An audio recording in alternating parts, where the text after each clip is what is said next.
I have never been so indecisive about a weapon in my 2.5 years of playing Fortnite Save the World. I went from absolutely hating this weapon and was going to cover it in 2 minutes and just call it a day and say, pass it up. Then I went to, this actually isn't as bad as I thought it was, maybe it has something to offer, to actually liking the weapon and thinking for a fire sword, it might be one of the best in the game, especially one of the better weapons in the black metal set. There's a few things we have to talk about here and why, so let's get into it. This is the Black Blade.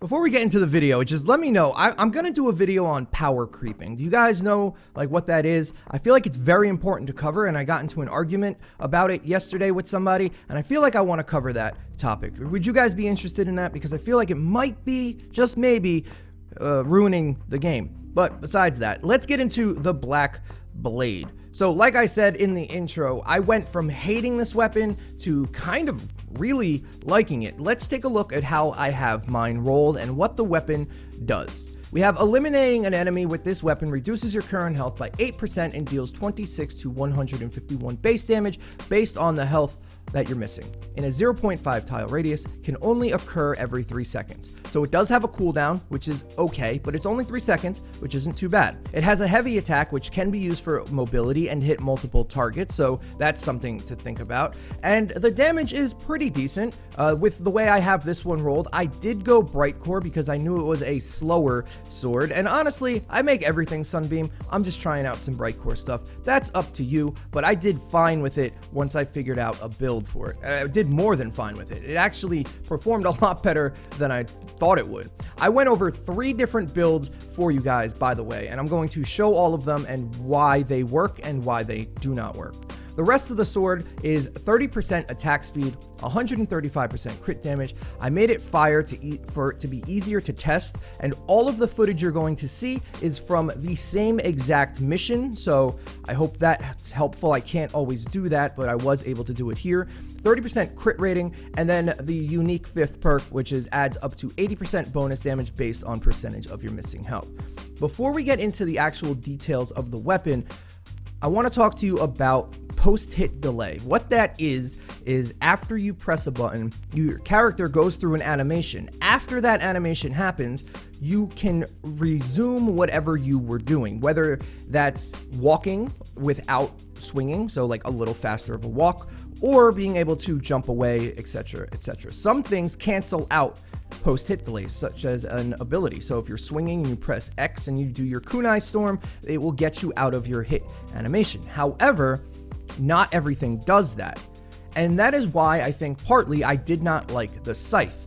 Even though it's a very similar weapon with similar damage numbers and everything like that, the heavy attack on it locks you into an animation, which 9 out of 10 times will get you killed. I wanted to show you guys what I meant by this post-hit delay. We have 2 weapons here, the Black Blade at 0.041 attack speed, and we have a Reaper Scythe at 0.97. I'm going to start running, run across this tile. Right before I hit the second one, I'm going to auto attack, and then you'll see how long it takes me to start the running animation again. So here we go. This is the Black Blade. About one tile, maybe a tile and a 16th, that I start the run animation again. If we compare that to a slower attacking weapon like the Reaper Scythe or the Black Metal Scythe, look at the difference it actually is. Almost 2 entire tiles before I start the run animation again. Is this a huge deal? No, not in the slightest. But how many times have you been killed when you finish off an enemy and one comes from behind and tags you and you're stuck, locked into your next attack? That happens all the time. Coupled with thousands of hours of play times, it eventually adds up to a ton of deaths, a ton of damage, and making the weapons feel clunky. Post-hit delay isn't, like I said, an enormous deal, but it definitely does add up. Another thing that really helps out this weapon is the heavy attack. It's similar to the lead sled or the Guardian's Will and is a quick way to get in and out of combat. Combine that with the new perk we have from Arlene Izza, where AoE trumps everything in that sense because you want to hit as many targets as possible to receive the life leech. You end up with a nice, pretty little package of damage. I think that's kind of important here because of the heavy attack that's on this weapon. You're not going to be locked into a whirlwind attack that if you do not kill the target will kill you. That has happened many times with the scythe. And you're going to be able to jump around and do a lot of damage. Like I said, I did 3 different builds. The first one is very similar to what I was using for the Monster Smash review. A huge AoE, just basically tanky build. And it was terrible. It was not good at all. Do not run this build. We have Bringing Down the House, Monster Smash, Battle Beat, Energy Siphon, Easy Sword. I thought since the heavy attack on the sword is pretty decent that I'd be able to spam it a bunch, these 2 things combined. And yeah, I mean, that happened, but the damage wasn't there. I didn't have enough damage to do anything. I couldn't kill anything, especially if Totally Rockin' Out didn't kick in. So this is a huge no. Do not run this. It's terrible. However, then I tried, and this is where I started to like the weapon. That was the first build I tried, and then I was like, you know what, let me go more damage orientated. So here we're playing Deadly Blade Crash, who is one of the highest DPS ninjas in the game, especially for single target damage, and she really hits hard. I knew it was going to be good on her because the weapon's attack, the base damage, is pretty high. So the 87% crit or affliction damage you get is going to be decent too. We're bringing Totally Rockin' Out, Bringing Down the House, again because of the heavy attack, and then Battle Beat. Now we have Anatomy Lessons, Legendary Blade, and for some survivability, we brought Monster Smash. This build actually worked really, really well. It allowed me to kill things fast enough and focus one target, quickly switch to a next, and if I ever got in trouble, I have a Dragon Slash and the heavy attack to get away, along with the double jump. I was always in Shadow Stance, getting the extra 25% damage. It gave me a little bit more crit, and then once Totally Rockin' Out activated, I was hitting for 50% more damage on a higher crit rate, and getting some survivability through this and this. The build itself really worked. I actually really enjoyed this one, and that's when I was like, you know what, maybe this weapon isn't that bad. But then I played Paleo Luna. On the original black metal spear that we got, we came to the conclusion that Blast from the Past actually allows you to have a more relaxed playstyle with the perks that are provided on the new set. The 80% extra damage at low health is very complementary to Blast from the Past at high health. So regardless of your situation, you will always be able to do extra bonus damage no matter what. Saurian Claws add 16.5% of our current health to the melee damage. Of course, Blast from the Past gives us a ton of health, therefore a bunch of survivability.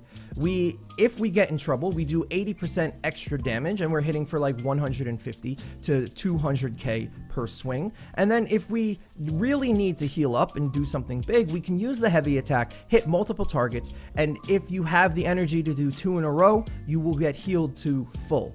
The mission that you were seeing was Nature, which is not conducive to heavy attack builds. As you get tagged, you lose your energy. But combined with a double jump and the heavy attack, really provided some mobility and damage that I was able to do. And whenever I got in trouble, I didn't die one time. And on top of that, I held an entire side of the defense by myself. I had a trap tunnel behind me, but barely anything got into it. It was not an easy mission by any means, and it was still very, very easy. Her damage, no matter where you are on your health bar, is good. Now, if you do not have this, like I said, you can run Deadly Blades, and I had just as much success with that build too. But out of the 3 builds that I did trying to get a real feel for this weapon and ended up really liking it, this is the one I'm going to recommend. So now the real question is should you level it up? And like most things in this game, it depends on your situation. If you're brand new to the game and you're looking for a ninja build or, a sword, then yeah, it's not too bad. Or if you need a fire sword, then this is definitely one you should consider if you don't have the Masamune or something like that.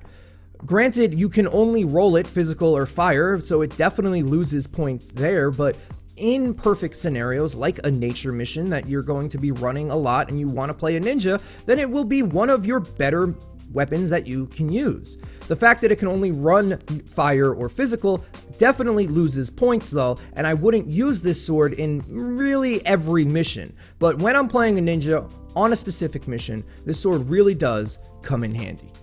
That's it, guys. That is the new Black Blade. Let me know what you guys think down in the comments below. I kind of ended up liking this weapon, and the mission's up right now. I'm going to continue to use it because we are live right this second over at twitch.tv/roundedtiktak. If you guys want to try out the sword, just come to stream and ask me. I will literally drop what I'm doing and make you one. If you guys want to support the channel in any way, you can use creator code OOTiktakOO. And lastly, if you're new to the channel, I post videos like this, trap tunnel guides, and weapon breakdowns all the time. Think about subscribing and maybe liking the video. If you got to this part, the first 2 people who type Black Blade in the comment section below, I'll make you one of these for free as well. Thank you guys so much for all the love and support. I'll see you on the next one. Tic Tac out.